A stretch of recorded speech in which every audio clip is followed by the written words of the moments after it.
Hey, hey, hey, Money Masters, how are you all doing? I've missed you guys. Listen, it's been a couple of weeks, maybe more, maybe like 3 weeks or so.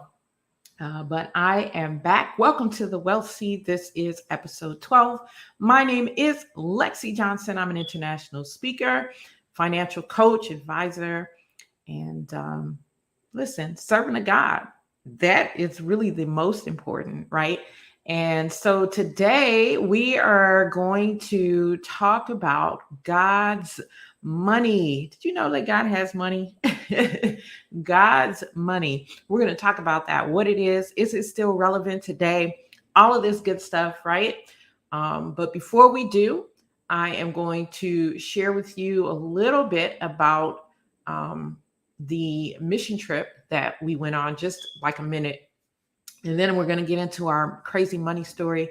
And then we're going to talk about God's money, right? So do me a favor, whether you're watching on Facebook, whether you're watching on YouTube, wherever you may be watching from, share the broadcast or tag somebody. I know that if you're in the Money Mastery for Her group, you can't share it outside of the group, but you can tag someone else in the group, right? So go ahead and do that.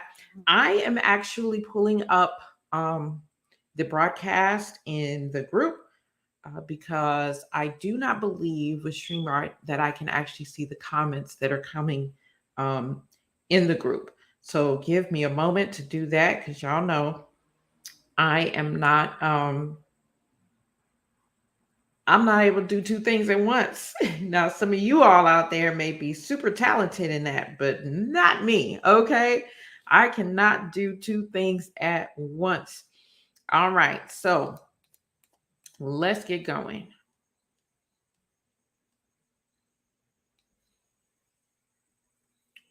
Let's get going. Oh, you know what? I don't even think that this is in the group. I actually think it's on my it sure is. It's on my business page. So let me go there and share it inside the group. How about that? And those of you who are on the business page, I guess you guys are getting a special treat today. All right. So let me share it to the group. Give me 1 second to do that. And we'll get going. Sorry about that. There we go. Crazy. All right, there. Now it's inside the group. Sorry about that. And yeah, so let's talk about the mission trip just for a brief minute. As you all know, and if as you're coming in, hey, let me know who you are, where you're watching from. Again, if you're in the group, I won't be able to see the comments, but if you're on YouTube or if you are on the Money Mastery for Her uh, page, business page, I should be able to see your comments. Okay. So put your, let me know who you are and where you're watching from. All right. So long story short about the mission trip, it went fabulously well, right? Couldn't have asked for better outcomes, better results, better teams, better, everyone who is involved. It just went without a hitch, right? Certainly some of us had some issues, with flight delays and that type of thing. But beyond that, everything went very, very smoothly. We were able to serve, our major project was the My Period campaign project, and we were able to serve, I believe, close to 4,000 young ladies, each of them receiving a pack of sanitary napkins. And so thank you if you were one of the donors who contributed to that cause. We thank you so very much because we could not have done it without you. We also did a kids dance competition where we gave away some prizes. We gave school supplies. We fed the children. We gave away cash prizes to help, support whatever children may need in that way, right? Whether it's to pay their school fees or whatever, right? So we had a great time. We were expecting 400 children. We got close to 800 children in attendance. Can you believe it? God is so amazing. We also did a youth summit. And even with the youth summit, we were expecting to have like one church assembly. We actually had 5 church assemblies to come. And then we had a women's empowerment conference. and that went amazingly well. So many lives have been impacted, um, even the lives of those that were, serving us. We blessed each one of them as well with some things. And so we're just grateful for what God has done. And again, if you supported that with your prayers, with your money, we thank you. And be paying close attention because we'll be announcing the next mission trip soon. Okay. So be paying attention to all of the pages. Of course, if you're on the email list, that means if you donated money, you're on the email list. If you served as a missionary on any of my previous teams before, you're on the email list. And so you're going to be the first to know about those mission trips. All right. Anywho, let's get moving into what this episode is about. We're going to start with our crazy money story. And actually, today I don't have not necessarily crazy money stories. I guess they could be, but these are more actually stories of inspiration, stories of rags to riches. So I'm going to share a couple of those. There are stories of actresses that we know.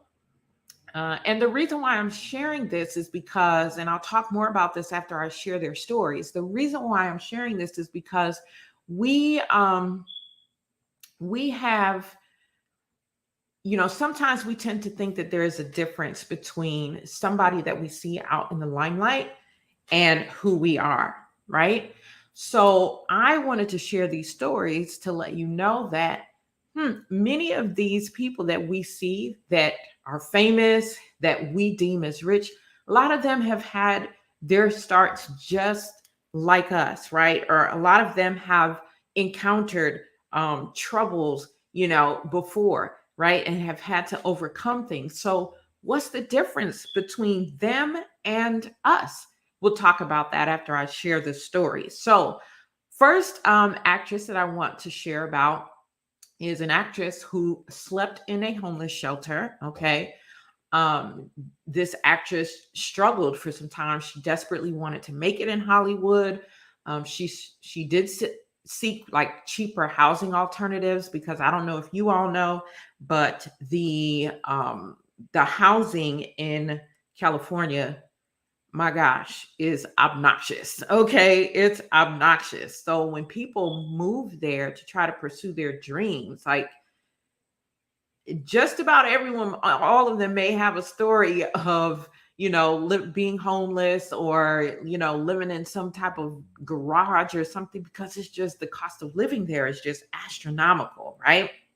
So, anywho, this actress did seek out cheaper housing alternatives. However, she just wasn't able to find them, right? So she ended up in a shelter for some time. And she said that, that actually taught her how to take care of herself and how to live in any situation. Because how many of you know that after you have encountered a tough situation, right, you feel like you can almost encounter anything, right? I remember even in my career, my early career, it was a very tough one working with um, what they called at-risk youth. I actually believe everybody's at risk, and it was tough. It was not easy going in, day in, day out. But once having that job, I felt like I can handle any job, right?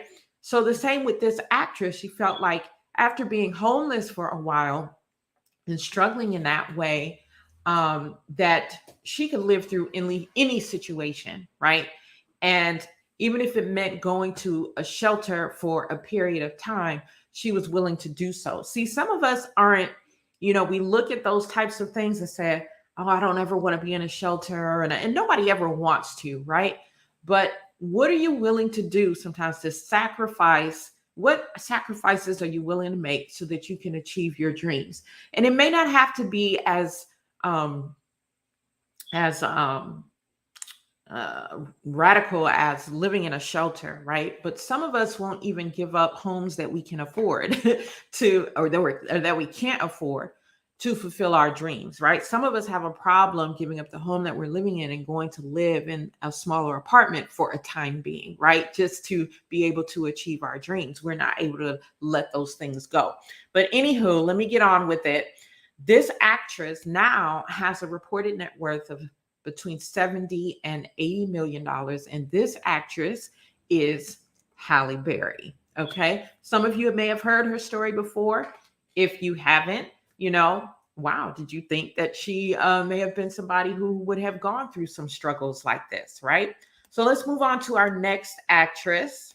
All right, and this actress was a small town girl from Nelsonville, Ohio. Now, how many of you have heard of Nelsonville, Ohio? I cannot tell you. I don't think I've heard of it until I read this woman's story, right? But anyway, that's where she was from, and she went through a point in her life where her family, they didn't really celebrate birthdays or holidays or other family occasions because they could not afford to. So it wasn't that they didn't believe in it; it was just that they could not afford to, right? And so she was one of 9 children, and she even remembered times when the family couldn't pay electricity or pay the phone bill, right? And so sometimes when you're in these situations, they can be extremely discouraging, and you may not feel like you will ever be able to rise above these situations. And the truth is, more people face these situations than we realize, right? Of course, there are those who never see anything like that. But there are more people than we realize who have had to live through not having electricity, had to live through not having a phone bill. If people were just very transparent enough, we would see exactly how many people have had those types of struggles, right? I've had those types of struggles, right? And I'm not ashamed to say so. It's a part of my life story, and it's actually made me who I am today, right? And so this actress got her first Broadway role at age 11. And then she soon after moved to Hollywood, okay, in 1981. Can you imagine? She was coming from a family that struggled, couldn't pay bills. Now she's moving to Hollywood. And we already talked about, the cost of living there in Hollywood, even in 1981, was probably more than it was where she came from in Nelsonville, Ohio, right? So, but this young lady has some great shows now under her belt. She has even some movies under her belt. Just to name a couple of her shows, she was Carrie Bradshaw on HBO's Sex in the City, right? And so this actress that I'm talking about is Sarah Jessica Parker. So very interesting sometimes when we're looking at the lives of those who are rich and famous, right? And we are saying, like, I could never get there, or, they feel like they're just people who have never really encountered any of life's downs. A lot of them have, right? A lot of them have. So hopefully this inspires you, particularly if you are in a season of your life where you are struggling financially, right? Where it seems like you don't have enough. You're um, trying to beat up Peter so you could pay Paul. Like, I done made up that statement, right? But it's the truth, right? So hopefully this inspires you, because what's the difference between a Halle Berry, a Sarah Jessica Parker, and myself, or you, or anyone else? The only difference is the mindset, right? You can either decide to succumb to your situation, or you can decide that this does not define you, and you will find a way. You're going to take the necessary steps that you need to take, make the sacrifices that you need to make in order to achieve your dreams as it relates to your finances. So I hope those stories inspired you. Now, let's get to why we're here in the first place, right?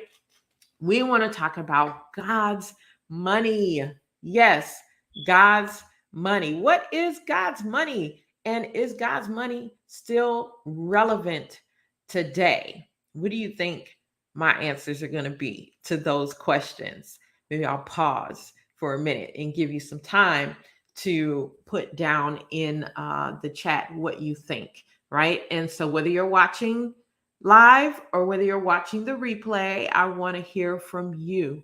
What is God's money? Okay.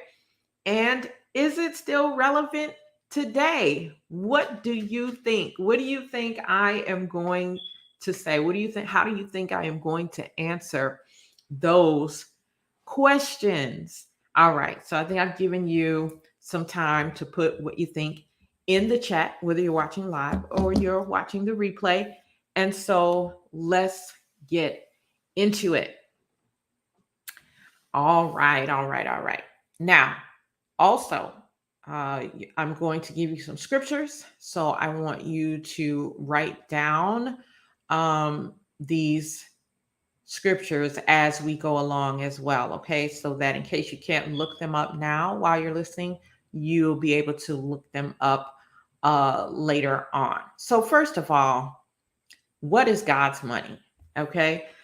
God's money, we can find it in Genesis chapter 2, verses 10 to 12, verses 10 to 12, and also in Haggai chapter 2, verse 8. Okay, so let's read Genesis chapter 2, 10 to 12 first. And the first part of verse 12 is what I'll be reading. Then we'll read Haggai. So it says, "And a river went out of Eden to water the garden, and from thence it was parted and became into four heads. The name of the first is Pishon. That is it which compasseth the whole land of Havilah, where there is gold.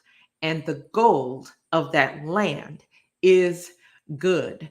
Okay. And the gold of that land is good. Any clue yet as to what is God's money? Let's read our next scripture from Haggai 2:8.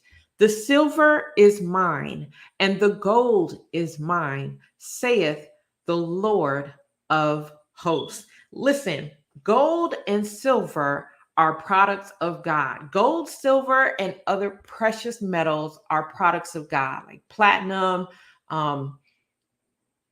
copper. All of these things are precious metals made by God. But we are going to be talking about today specifically gold and silver. Okay. So listen, there are over 700 references to these two precious metals in the Bible. 700. Okay. And so I am going to encourage you to take some time over the next few days, maybe not all 700 references, but check out quite a few of these references. Okay. Somewhere between 10 and 25 at least, right?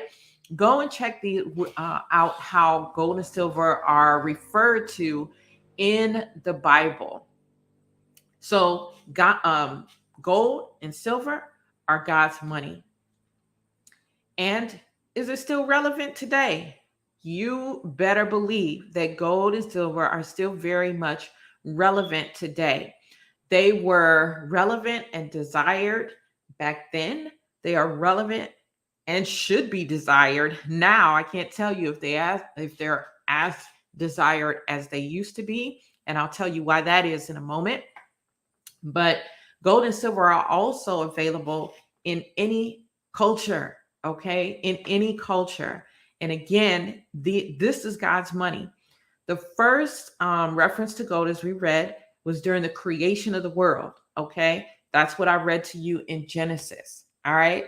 So this is why this is God's money. Anything outside of gold and silver, anything not created by God is man's, and it is a counterfeit. It is made up.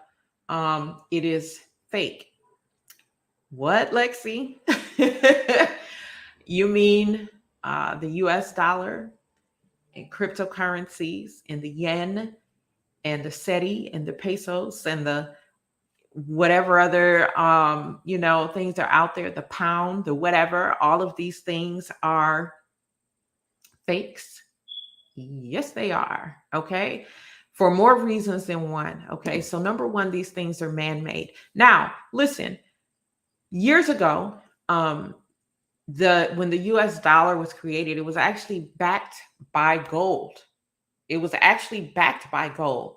And then some years down the line, I believe in the 30s somewhere, the gold standard was abolished. Okay. So then the dollar was no longer backed by gold. And even it was even unlawful to buy gold in the United States from 1933 to 1975.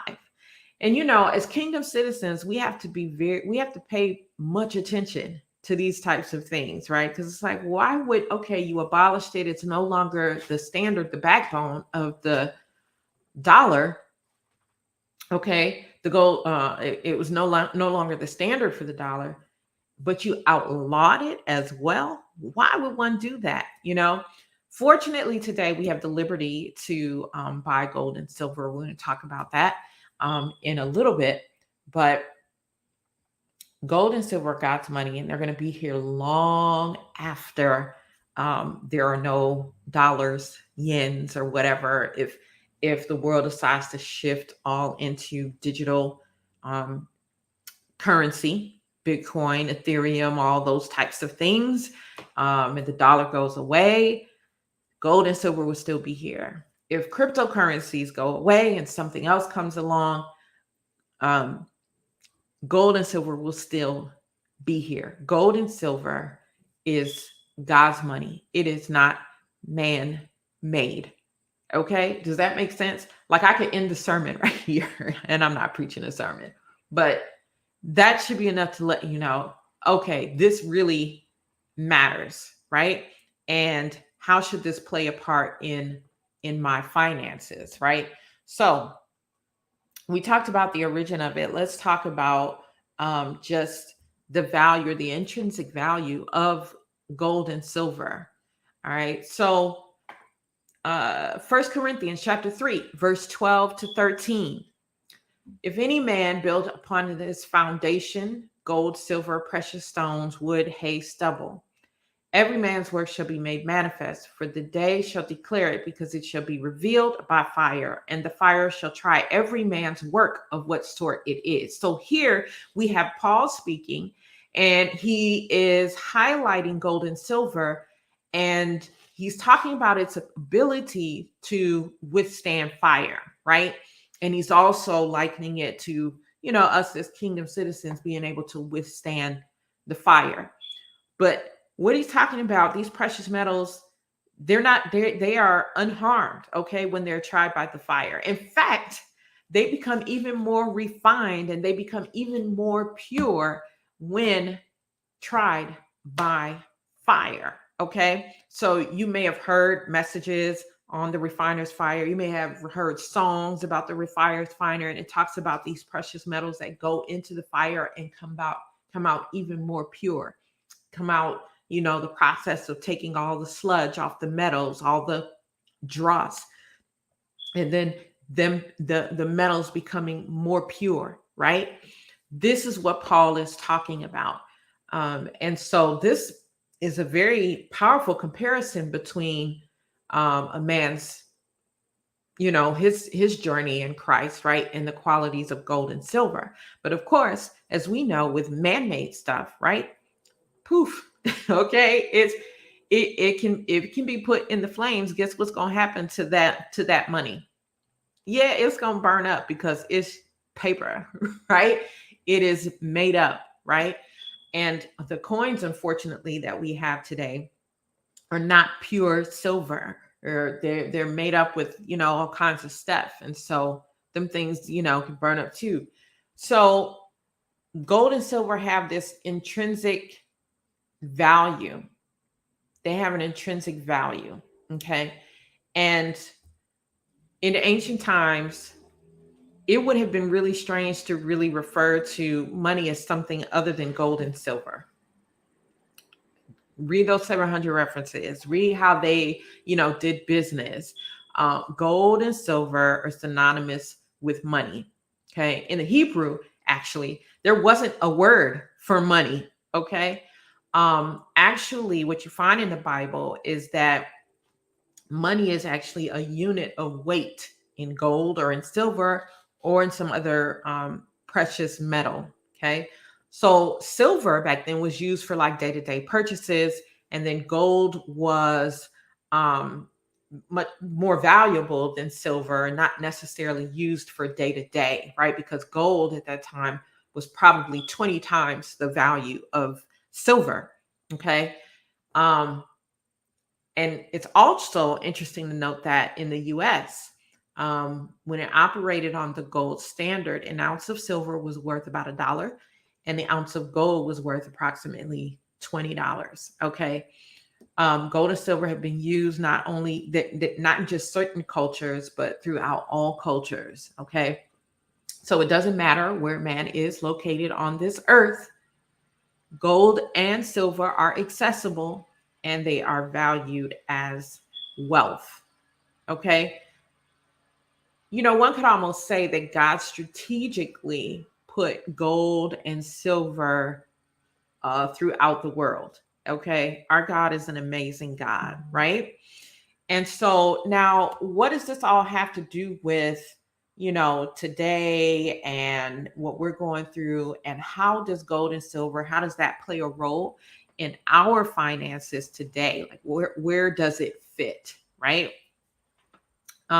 So we talked about in the last century that it's been removed, gold and silver have been removed from its monetary role, right? And now we're using what we call fiat currency, fake currency. Why am I calling it fake? Because it's invented by man. Man can just print up more, but the printing up of more money is causing all of this inflation, right?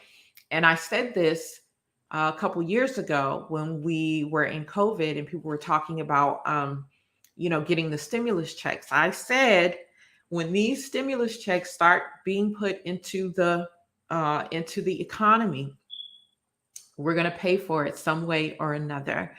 And here you have it. We're paying for it through inflation. That is what happens when the feds print more money and pour more money out in the economy. There is inflation. So now we're in this period of inflation. And the last that I checked, a couple weeks ago, like we were at 9.1% inflation, right? So with inflation, what happens? The wealthy get wealthier, and the poor are robbed of their savings. And why do I say you're robbed of your savings? Why? Because the value of the dollar goes down.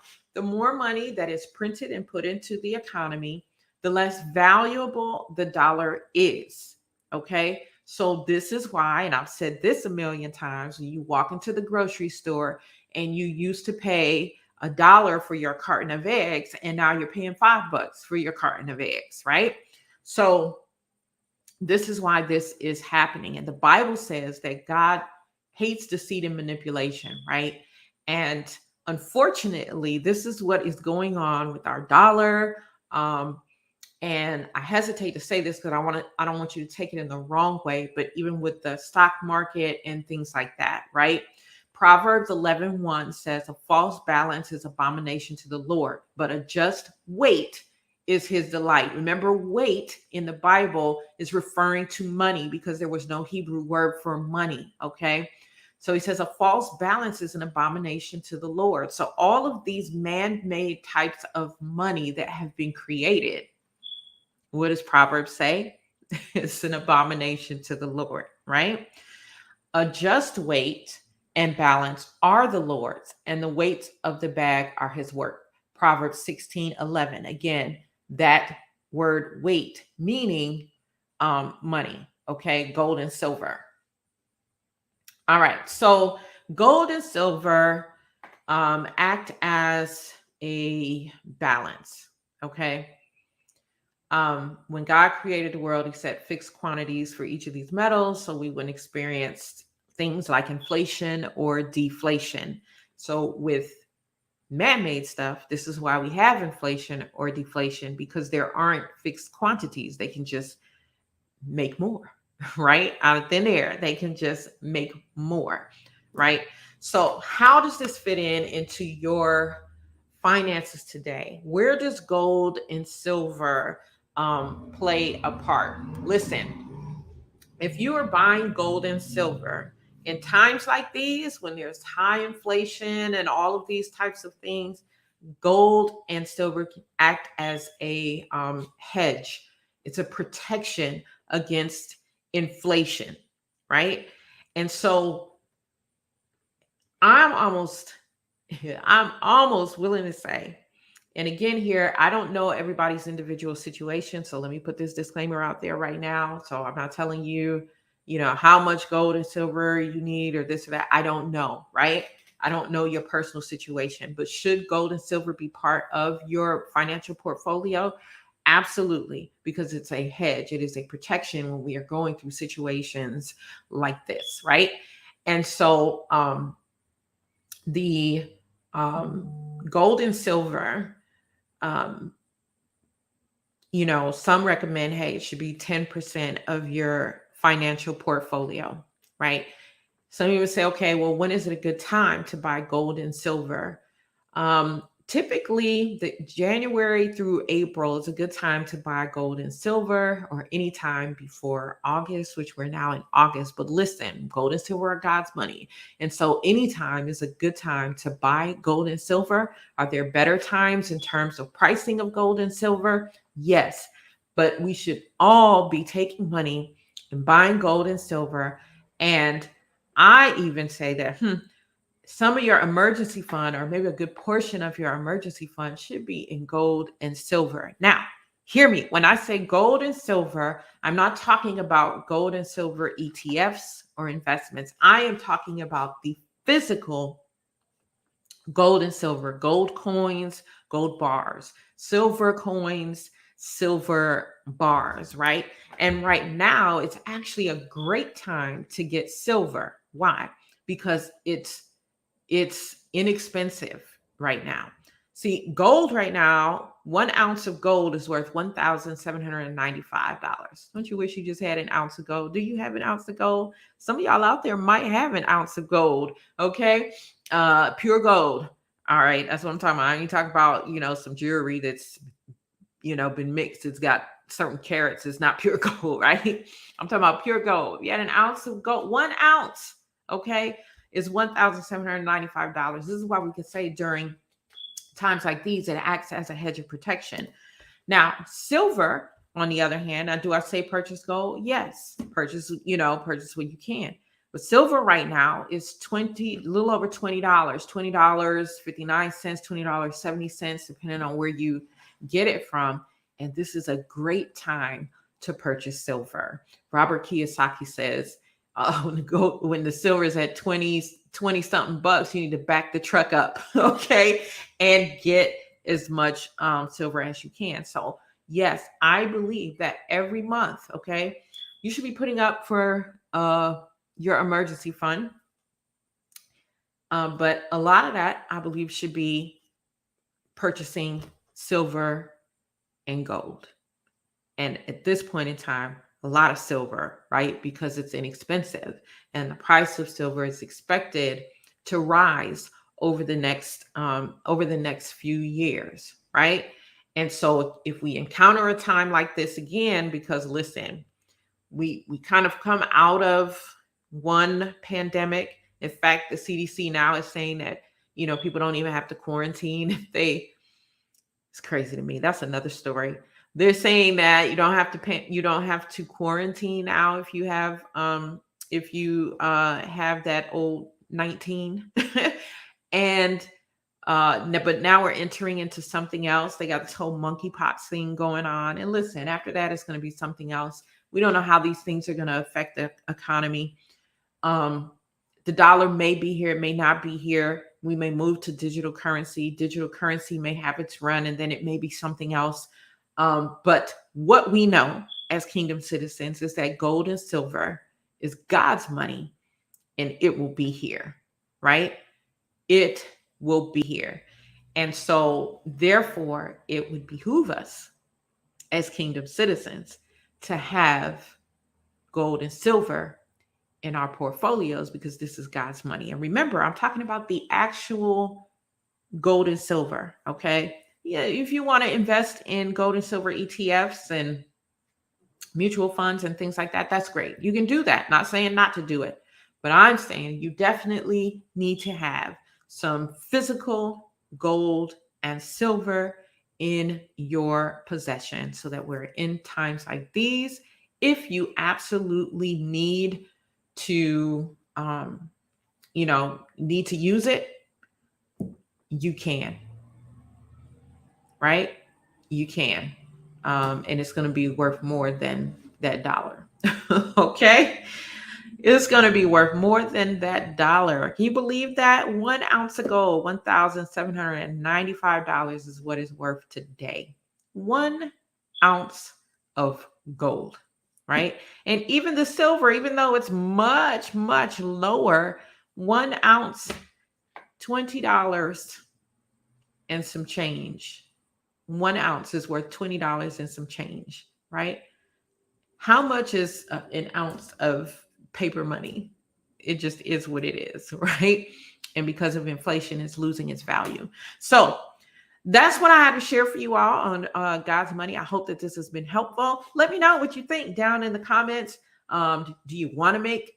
Have you ever considered making gold and silver, the physical gold and silver coins or bars, part of your financial portfolio? Are you doing that already?